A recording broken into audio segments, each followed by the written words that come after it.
Hey guys, welcome back to the channel. Today we're showing off a game that has a demo coming to Steam in the very near future. As a matter of fact, by the time this video goes live, it should be available for anyone to download and check out. And I would highly recommend doing so because I've been having a ton of fun with this one.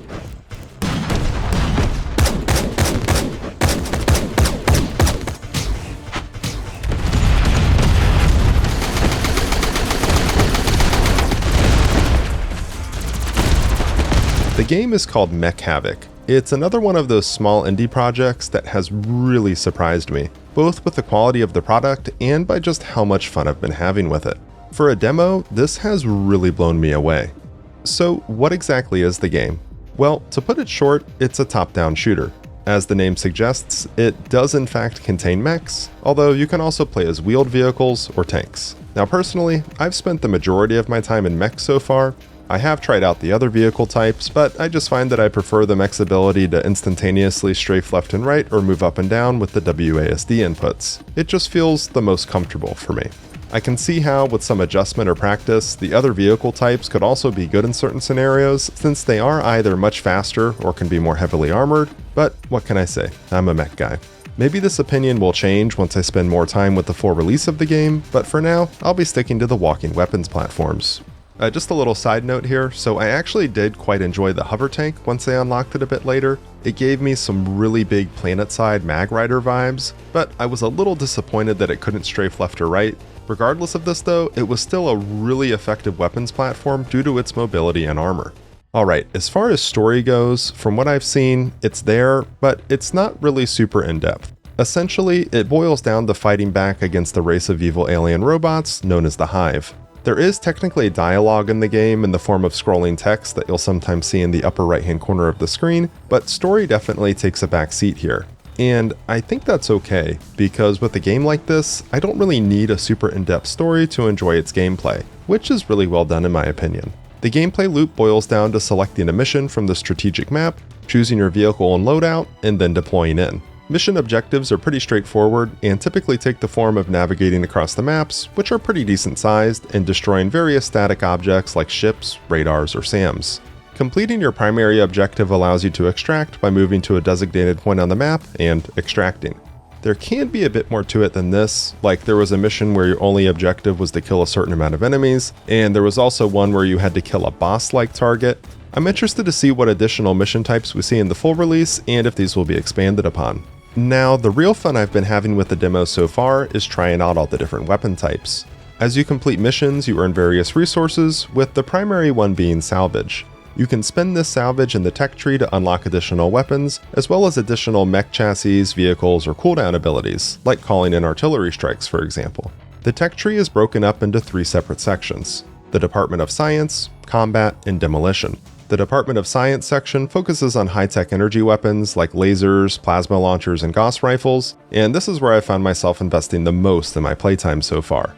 The Department of Combat is more about weapons of the kinetic variety, aka those that sling lead. Here you'll find good old-fashioned heavy machine guns, shotguns, autocannons, and the like. And lastly, you have the Department of Demolition, which focuses more on weapons of the explosive variety. This is where you'll want to invest points if you want to unlock things like grenade or rocket launchers. Personally, I found these weapons to be the weakest, although admittedly, I didn't try the grenade launchers yet, but regardless, I'm sure there will be some balancing and damage tuning to the various weapon types since we're still quite a ways away from a full release. Now, when it comes to putting all these weapons to use, well, it all depends on what chassis or vehicle you're deploying with. Vehicles can have up to 4 weapon slots, and these slots can vary both in size and in the weapon types that are allowed to be used. Some platforms are better suited for utilizing energy weapons, while others focus on kinetic or explosive.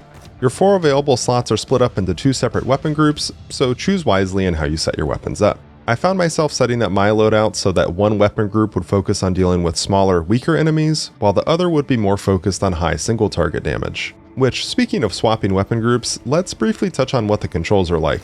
As you can probably guess, they're pretty straightforward. Mech or vehicle movement is controlled with WASD, your mouse is used for aiming, while the scroll wheel zooms in or out.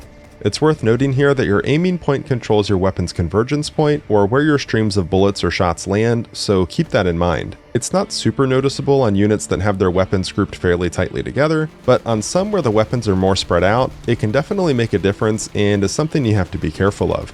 Speaking of weapons, your left and right mouse clicks fire your first and second weapon of your group, and Q is used to switch weapon groups. And weapons do reload automatically if your magazine is used up, but you can also use R to manually reload. 1 through 4 on your number row are used to call on your cooldown abilities, like mortar or artillery strikes, and Tab is used to open up your minimap. That's pretty much it. The game is super simple to pick up and play.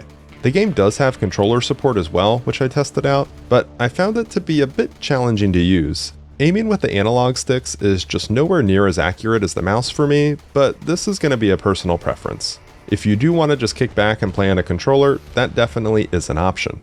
I would highly recommend checking out the free demo of this one for yourself. I think you'll be impressed by not only its gameplay, but also its simple yet appealing visuals, sound effects, and soundtrack. The game just has an overall really nice feel to it. It's easy to pick up, lets you hop into missions quickly, and strikes a nice balance of being a bit challenging, but also not overly difficult. I love how the environments are destructible, and how the weapons, particularly the kinetic ones, have real impact and weight behind their shots. It's just super satisfying. And if you're not interested in checking out the demo and would rather just wait for the full release, that's perfectly fine, but I would just keep this one in the back of your mind, or maybe even wishlist it if you want to show your support. I think this one could be a damn good pickup if it releases in the $10 to $15 range.